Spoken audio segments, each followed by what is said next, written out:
Hello, I am Julia Graham Chapman. For those of you that are new to my Facebook page, if you're watching the replay, drop a replay. Go ahead and click the share button right here because this content is going to be so helpful for all those parents and parent guardians. If you're a teacher and you are wanting to find a place where you want to feel empowered, where you want somebody to inspire you and fill your cup, where you want some new ideas and things like that, or you're even just a parent that's passionate and wants to know what teachers are doing in their classroom so you can support them at home, then please go to the search bar on Facebook and type in The Math Genie. That's my separate page where I'll be doing other teacher stuff. But since this live is geared towards the parents, I'm right here with you guys. Y'all say hello. And so I'm going to go ahead and get started. So a couple of years ago, I did a post, and it just kind of had like 10 tips or something to help your child be successful. A lot of people love those tips. A lot of people share those tips. So I figured I would kind of revisit that and add some other things that I feel like are important, and then kind of explain some of them, and then you can share them. You can just share this video now with your network. You can share it with certain people. You can tag them in this video, whatever you want to do. All right, so the first thing is there are so many times in the school year where, and like I said, I'm a math instructional specialist, which is like a math coach, so I'm not in the classroom anymore, but I spent several years in the classroom, and I know this happened every year. You would have a kid have a backpack, it'll be December, okay, and they can't find an assignment, and you're like, okay, well, let's go through your backpack, let's look through it.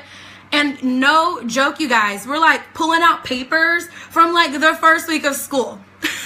We're pulling out papers of things that were due 2 months ago, okay? So the first thing I'm going to suggest that you do as a parent is go through your child's backpack. You guys, your child's teacher, I can guarantee you, is sending you stuff home. They're sending you graded papers. They're sending you newsletters, whatever. What my suggestion would be, and I think this is what even my mom did, was she just had like a crate, and before keep all of your graded papers. And then after the 6 weeks or after the 9 weeks, whatever grading period you have, when they get the report card, then you can recycle those graded papers or keep some of them for, if they're like 100 or 80 and you're excited about them. But you want to hold on to them because let's say that the teacher accidentally typed in a 10 instead of 100, because it happens, or they type in a 9 instead of a 90, and it totally brings down your kid's grade. Well, you have proof that this is the assignment that they graded. So you want to hold on to it, but you don't want to keep it in their backpack because that's clutter and chaos, and it's harder for them to find things. So make it a point and let your child know, I'm going to go through your backpack, or we're going to go through your backpack every, Thursday when you get your take-home folder, or every Monday or Friday or whatever. The other thing you should do is figure out what your child has to do for homework every night.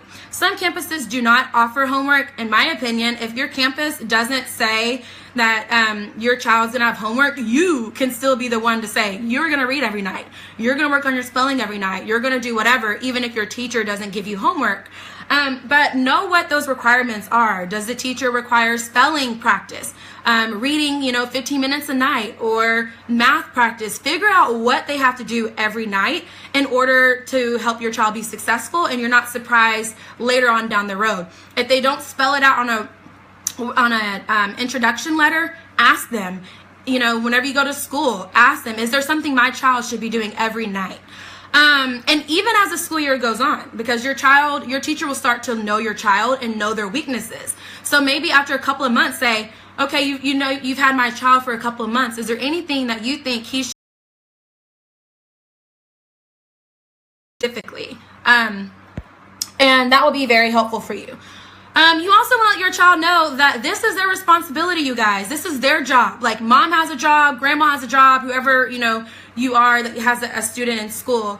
And your job is to go to school and be the best student you can be. And if you do a good job doing that, then you will one day grow up and have a job where you're going to get paid. And it's all going to be determined on how successful you do in school. So let them know that this is their job. This is their responsibility to get their work done.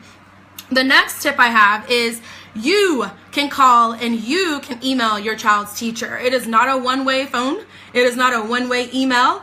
I'm going to go ahead and drop the truth bomb with you now. And there's even some parents that are Facebook friends with me. They can tell you. The parents who emailed a teacher. I'm just going to say for me. Parents that emailed me and said, how's my child doing? Is my child needing work or improvement on anything? I'm just trying to follow up, or I'm just trying to check in. To me, that let me know, okay, this is a parent that is serious about their kids' education. There were years where I had like 90 kids, okay? And if a parent emails you or calls you, it makes you not worry about those 89 kids for a few seconds or a few minutes, and it makes you zone in on, can y'all see me okay? It makes you zone in on that one kid at that one moment that parent wants you to talk about. And then you start thinking, well, is Johnny doing good? Did Johnny turn in all his work? You know, is there anything specific? And then it makes you kind of have a conversation with that child as a teacher, saying, you know, your mom called me or your dad called me and he wanted to check in on you. And so I just really feel like when you take the time and not waiting for the teacher to call you, not waiting for the teacher to email you, when you as a parent call the teacher or email the teacher, it truly makes that teacher accountable, or it holds them accountable for your child's education. So I really suggest just make it be a thing where you're going to just check in every, 6 weeks or every couple of months. You're just going to do a check-in email or check-in phone call. I'm telling you now, those are the kind of parents that stay in a teacher's mind, and that no matter what, teachers want all their kids to be successful. They want to help all their kids, but I'm telling you now, they're going to kind of be a little bit zoned in on that kid because they know that mom's going to call me and check on this child. Okay? The next one, I suggest you attend at least one school event. If you can attend more than one, then please do, okay? Because your parents need to know, your child needs to know that you think school is serious, that you are it's a priority for you. Even if you have to go during the school day, or even if you have to go at night, you know that it's important to go to these school events. I can guarantee you guys, teachers, staff, principals, whoever, they're not just up at a school till 7 or 8 o'clock at night just for fun. We're not just there to be like, we didn't want to go home today. We just want to hang out till 7 o'clock at night. The event is for you. The event is for us to join forces as a family, as a community, and say, this is important, or this is a program we're hosting for your child. Come and see it. So please, please, please make it a goal to at least attend one school function. If you have parent-teacher conferences, go to them. Do not schedule a phone interview. Go to the conference. Why? It's going to be so much more beneficial if you can go sit down with the teacher face to face. You can actually have more in-depth conversation. You can check out maybe what your child has in their desk and how they're doing. It just means so much more to actually do a face-to-face if you can. The other thing I was going to say is just make sure your child's teacher knows who you are. Like the first day of school, go out there and say, hey, I cannot tell you how many kids I've taught and I never met their parents. And I'm sad about that. Like, I'm truly sad because there's parents that I have on my Facebook and that I feel like our family. I feel like we work together to mold their child that year I had them. And so it's just super important, even if you are busy, even if you have 2 jobs, 3 jobs, try at some point to let your child's teacher see your face. The next tip I have for you is important as well. Your child's teacher has probably a class dojo. They probably have a Remind, a blog, a website. They have something in order to communicate with you, okay? And it's really important that you follow that page. It's really important that you get involved, that you show that, you appreciate that they're doing this for you, because they don't have to. They don't have to have a blog. They don't have to have a website. They don't have to keep you involved, but they do, because it's so easy for us to do now in the world that we live in, right, with technology. But you want to let them know, and then even let your child know, hey, I saw that you got to play with the caterpillar today. Or, hey, I saw that you learned how to divide today. Your teacher sent me some photos. How was that lesson? Tell me more about it. So be involved and pay attention to those, because I think teachers put a lot of effort in that, and only so many parents look at that. And that's just so sad to me, because I know that it could be very helpful for everyone if they actually tune in. They're giving you an inside peek of their classroom. So use that to your advantage. This is a really good one that a lot of people don't even know.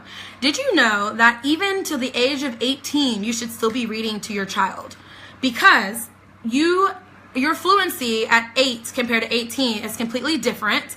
And kids still need people to read to them. And I know that's weird, because I know, like, if my parents try to read to me in high school, I'll probably be like, oh my God, are you reading to me? But find something they're interested in. If they're interested in sports, find some sports articles. And while you're watching, while you're cooking and cleaning or eating dinner, read that sports article to them. If they're into music, read that music article to them. And also, your child should be reading every night as well. I think it's funny because at a staff development a couple years ago, somebody asked, what's the most important subject ever? And it was social studies in a corner, science in a corner, math in a corner, and reading. And here I am, like the math genie, right? Everyone expected me to like flock over to math corner, but I actually went to the reading corner because I know it's the fundamentals. I know it's the framework. And kids aren't going to be successful on a math word problem if they don't know how to read and if they don't know how to comprehend the actual problem. But it was really cool to watch everyone's reasons why they said, like, no, math and science are important because that's the direction our society is going in with, technology and engineering, and no, history is important. It was really cool. But reading, avid readers tend to be more successful in life in general. So make sure you're reading as much as you can daily would be my suggestion. Okay, here's like my vent one, okay? You need to be practicing basic skills at home. Your child's teacher does not sit all day practicing 2 + 2 or 2 × 2. They don't have the time. We don't have time to do basic skill practice all the time. We do it for a short period of time, but you guys, there are so many standards and lessons that they have to teach that you have to move on, okay? And at the end of the day, your child's teacher has them for 9 months. You have them for a lifetime. So it's also your responsibility to make sure they know their basic skills. They know how to do addition. They know how to do multiplication. That's it. Like, that's the basic. Then teachers can develop that, right? We can talk about how we're going to do addition and multiplication to answer this problem. So if you need some things, I pulled out a deck of cards. You guys, you can get deck of cards anywhere, Dollar Tree, Walmart, don't care, garage sale, doesn't matter. And you can make it kind of fun. Divide the stack in half. You could take the face cards out if you want to, or it's kind of a glare, or you can make the face cards have a number value. But basically, let's say I drew, an 8 and a 7, and like, here's my child, and here I am, and we draw 8 and 7. You could do addition facts, 8 + 7, whoever says 15 first, or multiplication, 8 × 7, whoever says 56 first gets the card. Depending on how great your child is, you might want them to win some, but you also want to let it be a little competition, or with another, if you have multiple kids in your home. There are so many resources on YouTube, you guys, online. There are so many things you can use. There are some good sites. I'm going to do a post here soon asking teachers to share any type of educational site that students can use at home that they feel that is successful. I want you to go and look at that. I want you to go and bookmark that or save it, okay? Or if you're a teacher watching and you know some just off top of your head, go ahead and drop them below so people can go ahead and start saving that so their kids can do things successfully at home. So basically, we don't have enough time to do basic skills all day. We don't, because we have too much to grow on. I want you to also celebrate your child's progress. So much of the time, we want them to get A's, we want them to get B, we want them to pass. But let's say they got a 40 on something and the next time they got a 60, and no, they didn't pass, but they improved their grade by 20 points. Celebrate that. Students need to feel successful. They need to feel confident. I think that was something that I was really great at in the classroom, because sometimes a student had never passed a test before, or they never liked math because they never felt successful. And for the first time, someone was celebrating their progress. For the first time, someone was helping them feel like it's okay. We're gonna continue to grow, and building their confidence. And it changed it for them. They soon learn how to pass. They soon learn how to make those A's. So I want you to celebrate your child's success, even if it's not where you want them to be. If they made growth, celebrate that. The next one, and I just talked about this, the online resources. There are so many. There's really no reason why you don't have something at home for kids at this point in life. Like, We didn't have these online resources when I was in school. If we did, I can guarantee you my parents would have been on it. I would have been on it. I would have been on those little fun math games. There's like Prodigy that kids can play for free. There's so many, like AAAmath.com, where kids can practice basic skills, and it gives them a timer, and they're trying to like beat the timer, and it's so fun. So there's so many online resources. So please find those, utilize those. The other thing that's so funny to me is kids can memorize and sing every single word to a Bruno Mars song, every single word to a Wiz Khalifa song or a Drake song, but they don't know their multiplication facts. Why? But here's the thing, if we put it to a song, if you go to YouTube and find multiplication songs, addition songs, I can guarantee you that that child is now going to know their multiplication and division because they have heard it in a song, they memorize that song, and it becomes repetition, and they start to memorize it, okay? And yes, they need to know the concept behind addition and multiplication, but they also just need to know the facts, okay? Cool math. Thank you, Jennifer. That's a good one. Yes, as a mom of a child with autism, we celebrate everything every day. I love that, Jessica. Words with Tears workbooks are awesome. Thank you for sharing. Y'all keep sharing stuff. Thank you. So I just think that's crazy. And I'm just like, you know all the words to this song, but we're struggling on multiplication. Put it in a song because it's so much easier to memorize. The next tip I have, and this is so important, you want to be your child's student's cheerleader. You want to be the teacher's cheerleader. You do not want to assume that, you know, because there's an issue, it's the issue with the teacher and not the child. Let me tell you this. Kids are different at home than they are at school. And it's two ways. Sometimes they are terrors at home and they are angels at school. People are like, oh my God, how bad has he been? I'm like, he's amazing. What are you talking about? Like, he's so great here. And then there's the opposite. Sometimes kids are terrors at school and they are angels at home. Okay? Kids are different in different social settings, just like adults. Sometimes we do that too. So don't assume that your teacher, first of all, what teacher has time to make stuff up or to bring something to somebody's attention if it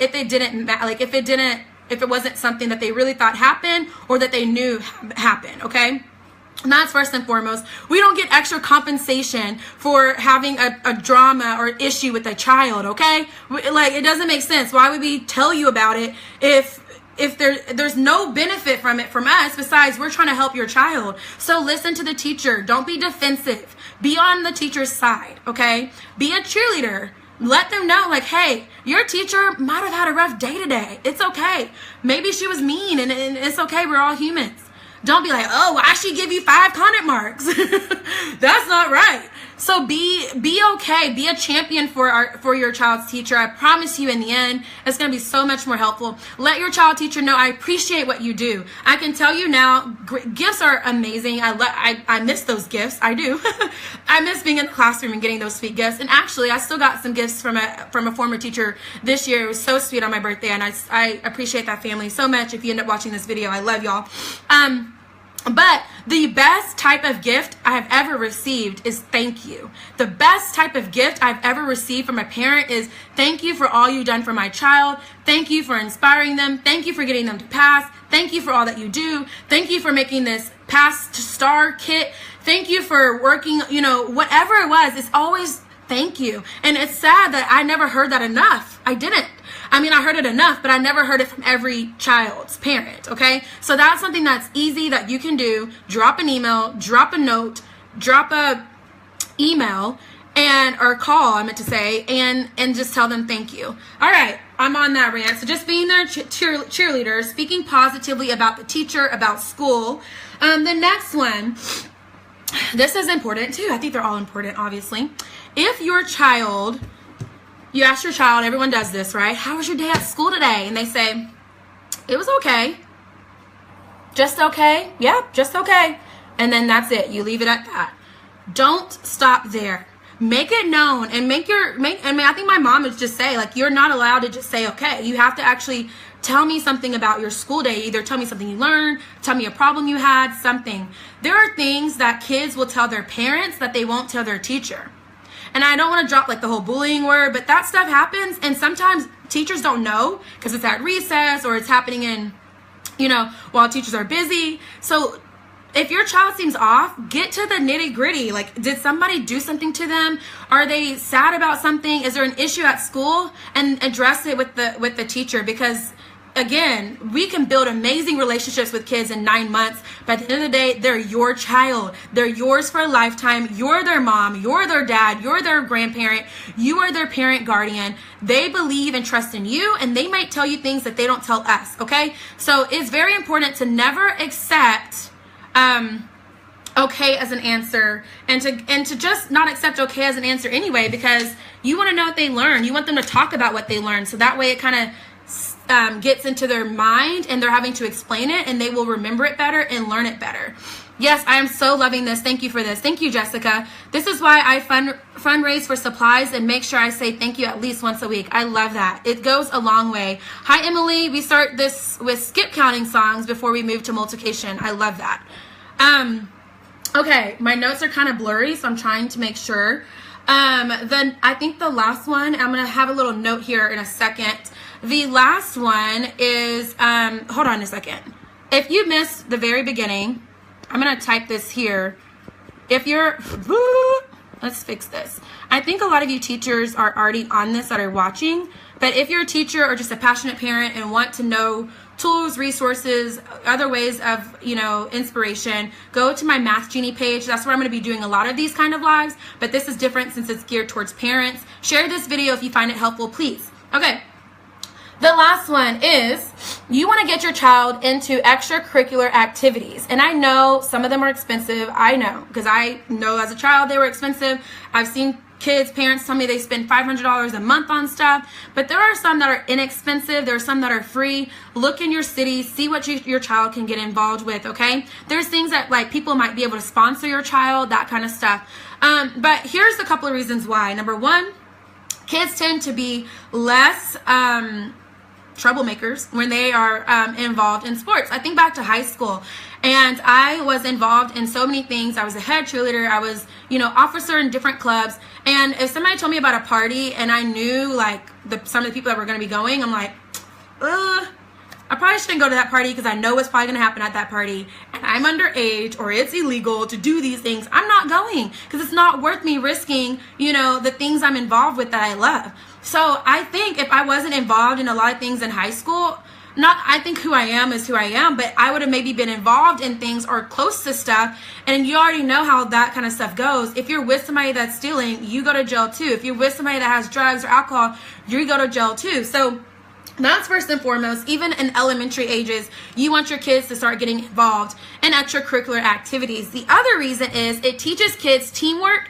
It teaches kids things that we don't always learn or have enough time to develop in a school setting or even at a home setting. I think because at a very young age, I was involved in drill team and became like officer and captain of drill team and played softball. I learned how to work as a team player and work with people and even lead people. And it's helped me evolve into the person I am today. And I do know that school setting helped me in those things, but I had to credit a lot of that to my extracurricular activities I did to help me be able to be a team player. And I don't care what job you have in America, you have to be a team player in your job setting, and that's something that kids need to know how to do.